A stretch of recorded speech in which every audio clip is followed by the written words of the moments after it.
ఇబ్బంది పడాల్సిన పరిస్థితులు ఏమీ లేవు. అనవసరంగా బుకింగ్లు చేసుకోవద్దు. ఇంటి గ్యాస్కి వచ్చే ఇబ్బంది లేదు. కమర్షియల్ గ్యాస్కి ఏదైనా ఇబ్బంది ఉంటుందేమో కానీ ఇబ్బందే లేదు. గౌరవ ప్రధానమంత్రి గారు నిరంతరం మానిటర్ చేస్తున్నారు. పెట్రోలియం మంత్రి గారు కూడా మానిటర్ చేస్తున్నారు. నేను కూడా వాళ్ళ ఐఓసీకి బీపీసీఎల్కి వెళ్లి ఫ్యాక్టరీలకు వెళ్లి వాళ్ళ దగ్గర ఉన్న స్టాక్ని బీపీసీఎల్కి వెళ్లి సిలిండర్లు చెక్ చేస్తున్నాం. ఈ వదంతులను అడ్డు పెట్టుకుని కొంతమంది బ్లాక్ మార్కెట్ లో అమ్మడానికి చాలా రకాల వదంతులు చేస్తున్నారు.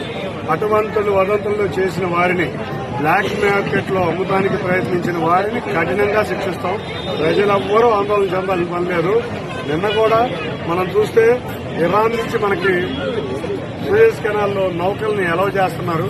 మన ఒక్కటే ఒక దేశం ప్రపంచం మొత్తం మీద సూయజ్ కెనాల్లో నౌకలు వచ్చే ఏకైక దేశం, వెసల్స్ వచ్చే ఏకైక దేశం భారతదేశం. కాబట్టి ఎవ్వరూ వరి అవ్వద్దు. ఈ వదంతులే నమ్మొద్దు. మీరు పానిక్ అయి లైన్లో నుంచుని గ్యాస్ బుకింగ్ చేయొద్దు. అవసరం ఉంటేనే చేసుకోమని కోరుకుంటున్నాను.